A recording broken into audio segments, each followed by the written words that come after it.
खेड तालुक्यातील मुर्डे ग्रामपंचायत हद्दीतील Sawant brothers permit room आणि बिअर बार बंद करण्याबाबत ग्रामस्थांनी केलेल्या मागणीवर राज्य उत्पादन शुल्क विभागाने निर्णय जाहीर केला आहे.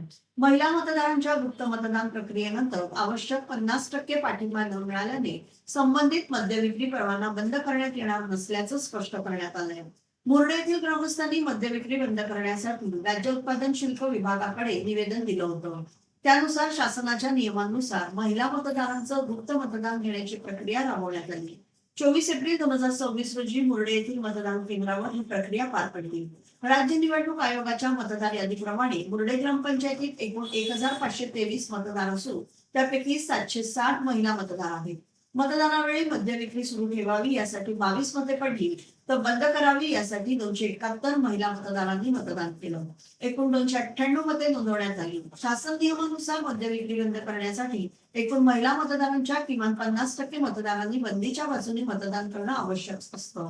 मुर्डे येथे ही संख्या पूर्ण न झाल्याने सावंत ब्रदर्स हॉटेलची FL3 प्रकरणातील परमिट रूम आणि बिअर बारची अनुज्ञप्ती रद्द करता येणार नसल्याचा निष्कर्ष राज्य उत्पादन शुल्क विभागाने काढलाय.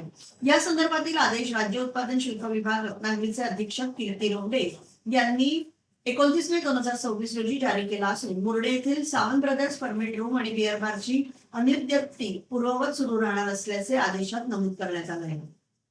रायगड जिल्ह्यातील माणगाव तालुक्यातील खरवली आदिवासी वाडी येथे अत्यंत धक्कादायक घटना घडली आहे. एका आदिवासी महिलेने थंड पेयातून विषप्राशन करून आपल्या 4 मुलांसह जीवन संपवण्याचा प्रयत्न केल्याची माहिती समोर आली आहे. या दुर्दैवी घटनेत संबंधित महिलेसह तिच्या 2 मुलांचा मृत्यू झाला असून अन्य 2 मुलांवर रुग्णालयात उपचार सुरू आहेत.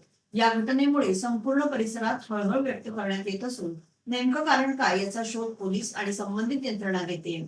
या घटनेमुळे खरवली आदिवासी वाडी परिसरात शोककळा पसरली आहे. पोलिसांकडून घटनेचा अधिक तपास सुरू असून अधिकृत माहितीची प्रतीक्षा आहे.